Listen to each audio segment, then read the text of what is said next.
성경 말씀 함께 보겠습니다. 성경 말씀 레위기 17장 1절에서 16절 말씀입니다. 레위기 17장 1절에서 16절 말씀을 제가 봉독하도록 하겠습니다. 여호와께서 모세에게 말씀하여 이르시되 아론과 그의 아들들과 이스라엘의 모든 자손에게 말하여 그들에게 이르기를 여호와의 명령이 이러하시다 하라. 이스라엘 집의 모든 사람이 소나 어린 양이나 염소를 진영 안에서 잡든지 진영 밖에서 잡든지 먼저 회막문으로 끌고 가서 여호와의 성막 앞에서 여호와께 예물로 드리지 아니하는 자는 피 흘린 자로 여길 것이라. 그가 피를 흘렸은즉 자기 백성 중에서 끊어지리라. 그런즉 이스라엘 자손이 들에서 잡던 그들의 제물을 회막문 여호와께로 끌고 와서 제사장에게 주어 화목제로 여호와께 드려야 할 것이요 제사장은 그 피를 회막문 여호와의 제단에 뿌리고 그 기름을 불살라 여호와께 향기로운 냄새가 되게 할 것이라.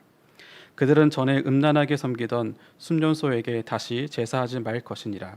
이는 그들이 대대로 지킬 영원한 규례이니라. 너는 또 그들에게 이르라. 이스라엘 집 사람이나 혹은 그들 중에 거류하는 거류민이 번제나 제물을 드리되 회막문으로 가져다가 여호와께 드리지 아니하면 그는 백성 중에서 끊어지리라.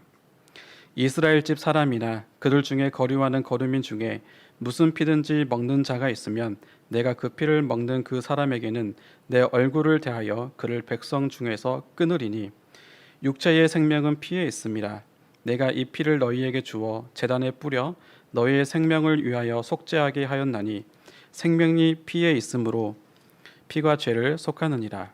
그러므로 내가 이스라엘 자손에게 말하기를 너희 중에 아무도 피를 먹지 말며 너희 중에 거류하는 거류민이라도 피를 먹지 말라 하였나니 모든 이스라엘 자손이나 그들 중에 거류하는 거류민이 먹을 만한 짐승이나 새를 사냥하여 잡거든 그것의 피를 흘리고 흙으로 덮을지니라. 모든 생물은 그 피가 생명과 일체라. 그러므로 내가 이스라엘 자손에게 이르기를 너희는 어떤 육체의 피든지 먹지 말라 하였나니 모든 육체의 생명은 그것의 피인즉 그 피를 먹는 모든 자는 끊어지리라. 또 스스로 죽은 것이나 들짐승에게 찢겨 죽은 것을 먹은 모든 자는 본토인이거나 거류민이거나 그의 옷을 빨고 물로 몸을 씻을 것이며 저녁까지 부정하고 그 후에는 정하려니와 그가 빨지 아니하거나 그의 몸을 물로 씻지 아니하면 그가 죄를 담당하리라. 아멘. 네, 오늘도 수요 저녁 예배에 또 수요 기도회에 하나님 아버지 앞에 오신 성도님들을 환영하고 축복합니다. 잘 오셨습니다. 여름도 지나가고 또 태풍도 지나가고 또 명절도 지나가고 그래서 이제는 학생들도 공부를 시작하고 또 우리 어른들도 이제 생업에 다시 시작을 하게 되는 그런 시간이 되는 그런 요즘입니다. 무엇인가 새롭게 시작하게 될 때에는 우리의 삶을 지탱해주는 뭔가 기준이 있으면 참 도움이 되는데 오늘 설교 제목과 같이 저와 여러분이 하나님 앞이라는 하나님이 택해 주신 곳에 거하는 그것이 삶의 기준이다. 그게 삶의 기준이다 생각을 하면서 그 기준을 애쓰면서 그 기준대로 살아가는 그래서 하나님의 말씀을 읽고 또 듣고 또 신앙이 자라고 성장해서 결국에는 하나님께 순종하며 살아가는 모든 주님의 자녀들이 되시기를 주님의 이름으로 축복합니다. 네, 우리가 계속해서 레위기 말씀을 보고 있는데 오늘은 레위기 17장 말씀을 읽었습니다. 레위기 17장에서는 두 가지 말씀을 해주고 있습니다. 첫 번째는 짐승을 잡을 때에는 아무 데서나 잡지 말고 회막으로 가지고 와서 짐승을 잡아라라고 말씀을 하시고 있고요. 또 두 번째는 이 짐승의 피에는 생명이 있기 때문에 피를 먹지 말라라는 말씀을 하고 계십니다. 자, 이 두 가지 말씀을 하고 계시는데 이 두 가지의 말씀을 지키지 않으면 어떻게 될까요? 네, 4절 말씀을 보시면은 먼저 회막문으로 끌고 가서 여호와의 성막 앞에서 여호와께 예물로 드리지 아니하는 자는 피 흘린 자로 여길 것이라. 그가 피를 흘렸은즉 자기 백성 중에서 끊어지리라. 회막에서 짐승을 잡지 않은 자, 회막에 짐승을 가지고 와서 잡아야 되는데 그렇게 하지 않은 자는 그 자는 하나님이 피 흘린 자로, 그러니까 살인자로 여기시겠다라고 말씀합니다. 그래서 이 하나님의 말씀을 지키지 않으면 이스라엘 백성 중에서 자기 백성 중에서 끊어지는 벌을 받게 될 것이다라고 말씀을 하십니다. 이것은 이스라엘 공동체로부터 추방을 당하게 되는 것이고 하나님 나라의 백성으로서 도무지 어울리지 않은 모습이다. 그래서 추방을 하겠다 그런 말씀이신 거죠. 여러분 이런 말씀 하나님의 좀 강렬한 말씀을 들을 때마다 여러분 무서워하지 마시고 하나님 참 박하시다 이렇게 생각하지 마시고 하나님께서 왜 회막에서 짐승을 잡지 않으면 이렇게까지 하실까? 그 이유가 무엇일까? 하나님이 어떤 뜻을 가지고 이런 말씀을 하실까? 그러니까 이런 방향으로 하나님께 조금 초점을 맞추어 나가면 좋을 것 같습니다. 자, 그러면 하나님 말씀을 이렇게 따르지 않고 짐승의 피를 먹는 자는 또 어떤 처벌을 받게 되죠? 10절 말씀입니다. 이스라엘 집 사람이나 그들 중에 거류하는 거류민 중에 무슨 피든지 먹는 자가 있으면 내가 그 피를 먹는 그 사람에게는 내 얼굴을 대하여 그를 백성 중에서 끊으리니. 네, 피를 먹는 자도 마찬가지 같은 말씀을 하고 계시죠. 짐승의 피를 먹는 자는 이스라엘 백성이든지 간에 거류민이든지 간에 백성 중에서 끊어지는 벌을 받게 될 것이다 라고 말씀을 합니다. 근데 여러분 사실 이 피를 먹지 말라라고 하신 말씀은 오늘 본문에서 처음 나온 것이 아니라 그동안 하나님께서 여러 번 반복하여 거듭해서 말씀을 해주신 부분입니다. 근데 이번에 또 하나님께서 17장에 와서 또 한 번 하나님께서 말씀을 하시고 또 11절에 보면요 그 이유까지 상세하게 말씀을 해주고 있습니다. 육체의 생명은 피에 있음이라. 내가 이 피를 너희에게 주어 제단에 뿌려 너희의 생명을 위하여 속죄하게 하였나니 생명이 피에 있으므로 피가 죄를 속하느니라. 그러니까 하나님께서는 이 피에 생명이 있고 또 이 피는 백성들의 생명을 속죄하는 것이기 때문에 거듭 말씀하시면서 피를 먹지 말라라고 말씀하시는 거죠. 네, 이 부분에 있어서는 여러분 충분히 납득이 가시고 또 이해도 되시죠. 자, 그런데 말입니다. 앞서 말씀을 드린 짐승을 잡을 때에는 항상 회막에서 잡아야 된다라고 하는 이 말씀은 어떻게 좀 생각이 드십니까? 여기에서 짐승을 잡는다는 것은요, 먼저는 하나님께 제사 드리기 위해서 희생 제물로 짐승을 잡는 것, 그것도 포함이 되고요. 그뿐만이 아니라 어떤 좋은 일이나 또 감사할 일이나 또 기념할 만한 그런 날에 식용으로 먹는 그런 짐승까지도 다 해당이 되는 내용입니다. 그러니까 제사를 드리기 위해서 회막에 가지고 와서 짐승을 잡는다 하는 것은 뭐 너무나도 당연하게 생각이 들 수가 있고 그렇게 따라 순종할 수 있겠죠. 그런데 하나님께서 식용으로 먹는 것까지 굳이 왜 회막까지 가져와서 짐승을 잡아라라고 말씀을 하셨는가? 하나님께서 왜 이렇게 이스라엘 백성들에게 참견하고 계실까? 이런 생각이 들진 않습니까? 그냥 각자 거주하는 곳에서 그 짐승을 잡아서 고기를 먹게 그냥 자유롭게 해 주셔도 될 것 같은데 지금 그렇게 하고 있는 게 아닙니다. 아시겠지만 지금 이스라엘 백성들의 그 규모가 어느 정도인지 아시죠? 한 250만 명 정도 되는, 그러니까 오늘날로 치더라도 웬만한 큰 대도시, 뭐 대구와 같은 그런 큰 도시와 같은 민족, 그런 민족의 규모입니다. 굉장히 복잡하잖아요. 복잡한 곳이고 또 광야에서 지금 생활하고 있습니다. 그런데 굳이 그런 곳에서 복잡한 상황 가운데에서 식용을 위해서 짐승을 잡는 것을 회막까지 가지고 와서 거기에서 잡아라라고 말씀을 하고 있다는 겁니다. 하나님이 왜 이렇게까지 하시는 걸까라는 그런 생각을 할 수가 충분히 있다는 거죠. 그런데 하나님께서 괜히 그러신 것이 아니겠죠.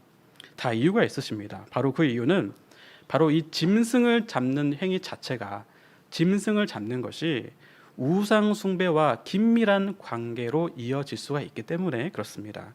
7절 말씀을 제가 읽어보겠습니다. 그들은 전에 음란하게 섬기던 순념소에게 다시 제사하지 말 것이니라. 이는 그들이 대대로 지킬 영원한 규례니라. 여러분, 이스라엘 백성들은요, 애굽에서 살면서 굉장히 많은 그런 우상에 노출이 되어 왔습니다. 그 중에서 이 염소를 숭배하는 염소 우상을 숭배하는 그런 영향도 받게 되었고 또 염소 우상도 섬겼다고 말씀을 하고 있죠.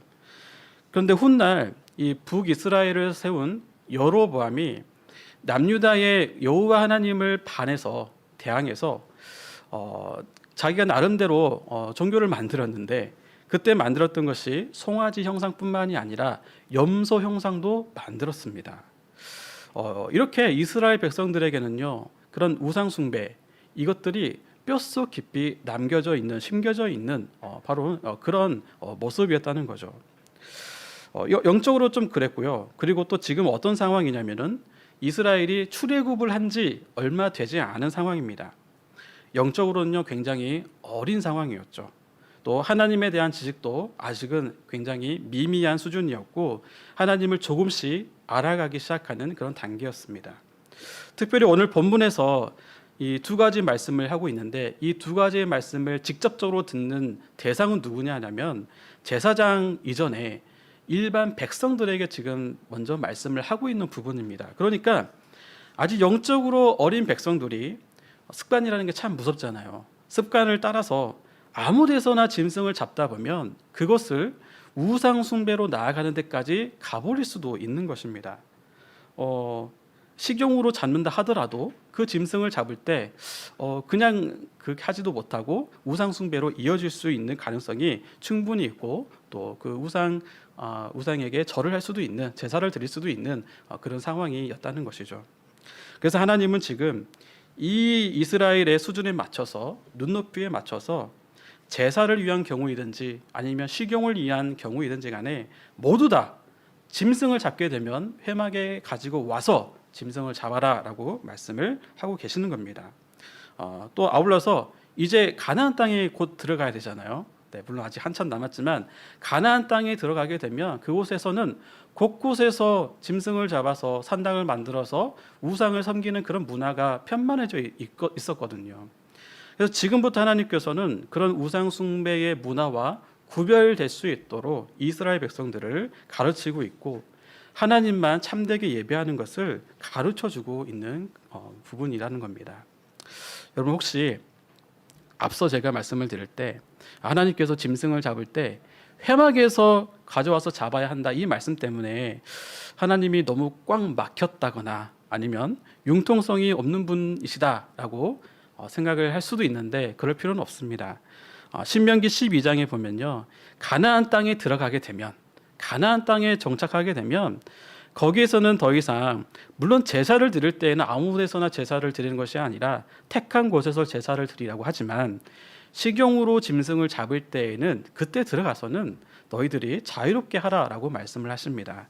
신명기 12장 13절에서 15절을 제가 읽어보겠습니다. 너는 삼가서 내게 보이는 아무 곳에서나 번제를 드리지 말고 제사를 드리지 말라는 거죠. 오직 너희의 한 지파 중에 여호와께서 택하실 그곳에서 번제 제사를 드리고 또 내가 내게 명령하는 모든 것을 거기서 행할지니라. 그러니까 제사는 정해주신 곳에서 제사를 드려라라고 말씀을 하고 있습니다. 그 15절에서는 그러나 내 하나님 여호와께서 내게 주신 복을 따라 각 성에서 내 마음에 원하는 대로 가축을 잡아 그 고기를 먹을 수 있나니 네, 나오죠. 식용으로 먹을 수 있는 짐승은 자유롭게 잡아서 먹을 수 있도록 하나님께서 허락을 하신 것을 알 수가 있습니다.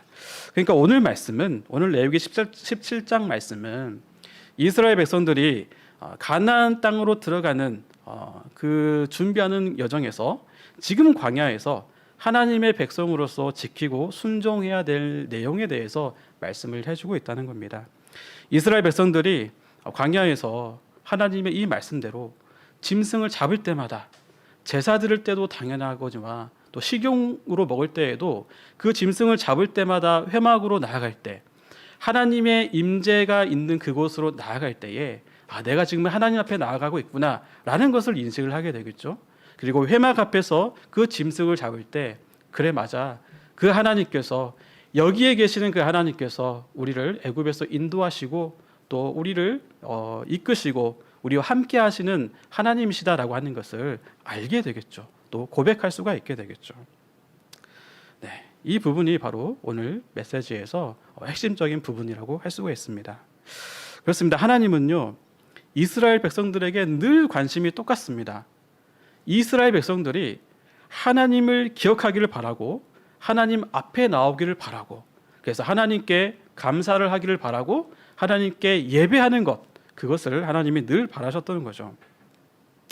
하나님께서는 때로는 우리 인간의 마음으로 보면은 참 하나님이 융통적이지도 않게 또 이렇게까지 해서 제가 왔으면 좋겠나요? 라고 물어볼 정도로 그렇게 조치를 하나님께서 취할 정도로 행하실 때가 있는데 그것은 하나님께서 우리가 이스라엘 백성들이 하나님께 멀어지지 않고 어떻게 해서든지 하나님 앞에 나오기를 바라시는 그런 하나님의 아버지의 마음이 있다는 것입니다. 사랑하는 성도 여러분, 하나님은 언제나 우리가 하나님께서 택하신 곳, 거기가 어디겠습니까? 바로 하나님 앞이죠. 하나님 앞에 있기를 늘 원하신다는 것을 기억하시기 바랍니다. 만약 여러분 중에 여러분이 하나님 앞에 여러분이 안 계신다면, 만약 하나님 앞에 여러분이 안 계신다면 하나님은요 지구 끝까지 쫓아가서 여러분을 찾아내고 말 것입니다. 성경 말씀에 저 바다 끝에 거해도 그런 말씀이 있잖아요. 저 바다 끝에 거해도 소용이 없습니다. 요즘 우주 시대이기 때문에 우주선을 타고 우주로 나간다 하더라도 하나님을 떠날 수 없을 것입니다. 모두 다 하나님의 손바닥 안에 있을 뿐인 거죠. 맞습니다. 바로 제가 말씀드린 이 내용은요 우리 신앙인에게 있어서는 기본적으로 꼭 필요한 그런 고백의 내용입니다. 우리는요 하나님의 자녀가 되었고 또 무한하신 그 하나님 앞에서는 그 하나님의 자녀된 우리는 항상 어린아이와 같습니다. 하나님은 무한하시기 때문에 그렇죠. 그래서 우리가 때로는 하나님 앞에 거하지 않을 때가 있게 되는데 그때마다 하나님은 우리를 찾아와 주시는 분이십니다. 또 우리는 양과 같이 그릇돼서 제갓길로 갈 때가 있죠. 그럴 때 선한 목자 되신 주님께서는 여러분을 반드시 찾아내고 말 것이고 여러분 곁에 두시는 인도하시는 분이시다라고 하는 것을 오늘 이 시간에 말씀을 듣는 가운데 다시 한번 마음속에 심겨지시기를 바랍니다. 자, 그런데 우리가 여기서 한 걸음을 더 나아가야 됩니다. 자, 우리는 어찌됐든 간에 하나님 앞에 있게 될 것입니다. 하나님의 부르심과 하나님이 우리를 불러주시고 또 우리를 자녀 삼아 주셨는데 하나님이 우리를 자녀 삼아 주시는 것은 절대로 취소가 될 수 없기 때문입니다. 여러분 혹시 여러분이 신앙생활을 하다가 내가 좀 잘못했기 때문에 내가 참 보잘것없어서 또 죄를 지어서 정말 하나님의 자녀로서 이제 좀 떨어져 나갈 것 같다 이렇게 만약에 상상을 하셨다거나 그런 생각에 꼬리를 물고 갔다면 그것은요 대단히 조심스러운 것입니다. 왜냐하면 예수님의 그 보혈을 의심하는 정도까지 될 수 있기 때문이죠. 그만큼 하나님께서 예수님을 통해서 우리를 구원하시고 우리를 하나님의 자녀로 삼아주시는 것은 절대로 포기가 되어질 수 없는, 취소가 되어질 수 없는 것이다 라고 하는 것을 기억하길 바랍니다. 그러면서 우리가 기억해야 될 것은 우리가 하나님의 자녀로 태어났는데, 영적인 존재로 새롭게 태어났는데, 태어난 후에 우리가 영적인 갓난아기로만 있을 수는 없다는 거죠.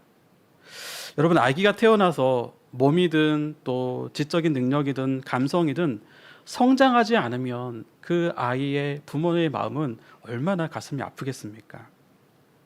히브리서 5장 12절에서 14절에서 비슷한 말씀이 나오는데, 그리스도인이 성장하지 못하고 성숙하지 못해서 단단한 음식을 먹지 못하고 아직도 젖을 먹는 상태에서 벗어나지 못하는 것에 대해서 안타까워하는 말씀이 있습니다. 히브리서 5장 12절에서 14절을 제가 읽어보겠습니다. 때가 오래되었으므로 너희가 마땅히 선생이 되었을 터인데 너희가 다시 하나님의 말씀의 초보에 대하여 누구에게서 가르침을 받아야 할 처지이니 단단한 음식은 못 먹고 젖이나 먹어야 할 자가 되었도다. 이는 젖을 먹는 자마다 어린아이니 의의 말씀을 경험하지 못한 자요, 단단한 음식은 장성한 자의 것이니 그들은 지각을 사용함으로 연단을 받아 선악을 분별하는 자들이니라. 그러니까 어린아이가 젖을 먹고 성장하고 자라게 되면 부모는 자연스럽게 단단한 음식을 먹게 되는 그런 수준이 되기를 바라는 게 너무나도 자연스러운 현상이죠. 마찬가지로 하나님도 우리가 영적으로 태어난 이후에는 우리가 자라기를 바라시고 우리가 성숙하기를 원하신다는 겁니다. 또 골로새서 1장 28절에 이렇게 말씀하고 있습니다. 우리가 그를 전파하여 각 사람을 권하고 모든 지혜로 각 사람을 가르침은 각 사람을 그리스도 안에서 완전한 자로 세우려 함이니. 바울은 각 사람, 그래서 각 사람이라고 했지만 결국에는 모든 그리스도인을 말한다고 할 수가 있는데, 모든 그리스도인이 그리스도 안에서 완전한 자로 세워지기를 바랐습니다. 세워지는 것을 바랬습니다. 그리스도 안에서 완전한 자다라고 하는 것은요, 그리스도 형상을 닮아서 성숙한 그리스도인이 되는 것을 말하는 것입니다. 그러니까 성경 말씀은 우리가 전능하신 하나님 앞에서 어린 아이와 같은 그런 존재이지만, 그래서 그 하나님이 우리를 끊임없이 보호하시고 우리를 인도하시지만, 동시에 우리 각 사람이 주님 안에서, 그리스도 안에서, 하나님의 그 안에서 하나님의 자녀로 성장하고 자라기를 원하신다고 말씀을 하고 있다는 겁니다. 사랑하는 성도 여러분, 좀 전에도 말씀을 드렸지만 우리는 하나님 앞에서 어찌됐든 하나님 안에서 거하게 될 것입니다. 거할 수밖에 없습니다. 그것만큼은 의심하지 말고 안전함을 누리셔도 괜찮습니다. 그러나 동시에 스스로 자기 자신을 보면서 안타까워하고 그래서 소망으로 품어야 될 것은 하나님 앞에서 우리의 영혼이 성장하게 바라는 것, 성숙하게 되는 것, 그것을 안타까워하면서 또 소망을 가지면서 살아가야 한다는 것입니다. 자, 그러면 여러분, 우리가 주님 안에서 성숙하고 또 성장하려면 어떻게 해야 될까요? 이것을 함께 나누고 말씀을 정리하도록 하겠습니다. 먼저 예수님을 한번 생각해 볼까요? 예수님은요, 완전히 성숙하신 분이시죠. 네. 그래서 그 완전히 성숙하신 분이 무엇을 했냐면 바로 하나님께 순종하는 그런 삶을 사셨습니다. 근데 여러분, 예수님께서 영적인 갓난아이 시절이 있었을까요? 또 영적으로 성장하고 성숙하는 그런 과정의 시간, 그런 것들이 있었을까요? 물론 인성으로서는, 예수님의 인성으로서는 갓난아이의 시절이 있었죠. 그리고 성장의 그런 시간도 있었습니다. 하지만 예수님의 신성으로서는 예수님께서 성자 하나님이시기 때문에 처음부터 완전히 성숙하신 분이었다는 겁니다. 그래서 우리와 예수님은요, 굉장한 간극이 있어요. 감히 비교할 수 없는 그런 커다란 차이가 있습니다. 우리와 예수님은 달라요. 다릅니다. 예수님과 다르기 때문에 우리는 성숙하고 성장하는데 굉장한 시간과 또 그런 과정이 필요합니다. 자, 그러면 어떻게 우리는 예수님과 다르게 하나님 앞에서 성장하고 또 성숙할 수 있을까요? 네, 이것은 참 공교롭게도 가장 먼저 우리가 기억해야 될 것은 예수님을 기억해야 한다는 겁니다. 우리는 예수님을 통해서만 하나님 앞에 나아갈 수가 있고 하나님 앞에 거할 수가 있다는 거, 여러분, 이게 너무나도 쉬운 복음의 내용이지만 이것 없이는 우리가 성장할 수가 없습니다. 우리가 예수님을 붙들지 않고서는, 예수님의 십자가가 없이는 결코 하나님 앞에 나아갈 수도 없고 성장할 수도 없다는 것이죠. 그래서 언제나 예수님을 바라보고 의지해야 되는 것입니다. 이게 첫 번째입니다. 근데 여러분, 예수님은 눈에 보이지 않잖아요. 그리고 예수님을 우리가 잡고 의지할 수도 없습니다. 그래서 우리에게 성령님을 보내주셨지 않습니까? 그래서 우리가 예수님을 의지하려면 우리 안에 계신 성령님께서 예수님이 생각나게 해주셔야만 하고, 예수님을 붙잡을 수 있도록 해주셔야만 하고, 예수님을 의지할 수 있는 그런 마음을 주셔야 되고, 또 예수님을 바라볼 수 있도록 해주셔야지만 예수님께 우리가 나아갈 수가 있는 겁니다. 이 사실을 어떻게 알 수가 있죠? 요한복음 14장 26절에 이렇게 말씀을 하고 있습니다. 보혜사, 곧 아버지께서 내 이름으로 보내실 성령, 그가 너희에게 모든 것을 가르치고 내가 너희에게 말한 모든 것을 생각나게 하리라. 아멘. 네, 이제 결론입니다. 여러분, 제가 하고 싶은 말씀은 결국 우리가 하나님 앞에서 우리가 성숙하고 성장하려면, 그리고 하나님의 그 말씀대로 우리가 순종하면서 살기 위해서는 우리가 예수님을 붙잡아야 되는데 그 예수님을 붙잡기 위해서는 우리 안에 성령께서 역사하셔야 되고 그 성령께서 역사하실 때에는 항상 말씀과 함께 우리 가운데 역사한다는 겁니다. 그렇기 때문에 우리가 결국에는 말씀의 자리로 나아가야 한다는 것입니다. 그런 면에서 우리가 하나님께 나아갈 곳은 이스라엘 백성들에게 하나님이 회막으로 나아오라고 했는데 우리가 하나님께 나아갈 것은 바로 성경이라는 하나님께서 택해 주신 곳, 바로 그곳이라고 여러분에게 말씀을 드립니다. 오늘 설교를 준비하다가 또 말씀을 묵상하다 보니까 이게 정말 오늘 말씀의 적용점이다라고 생각을 했습니다. 그래서 정말 우리가 말씀을 읽어야 되겠다. 말씀을 읽는 자리에 나아가야 되겠다. 성경책을 펼쳐야 되겠다. 스마트폰으로 성경 말씀을 찾아서 읽어야 되겠다. 유튜브 보는 시간에 성경 말씀 봐야 되겠구나 라고 하는 그런 적용점을 우리가 좀 찾아야 되겠다라고 생각을 했습니다. 그렇습니다.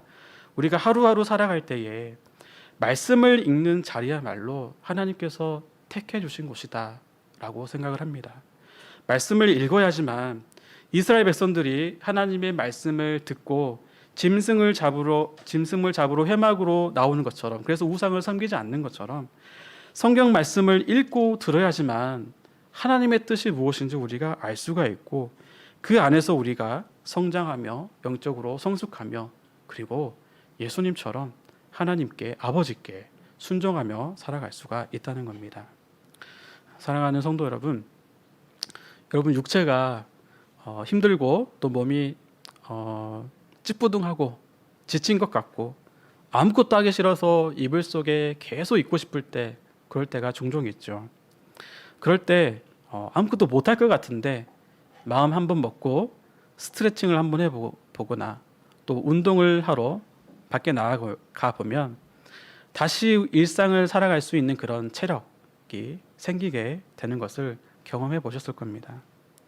여러분, 여러분의 영혼이 하나님 앞에서 지금 방황하고 있거나 아니면 찌뿌둥해져 있다거나 그렇다면 하나님이 이스라엘 백성들에게 하나님 앞에 나와서, 회막에 나와서 이렇게 하신 그 말씀을 여러분 스스로에게 던져보시기 바랍니다.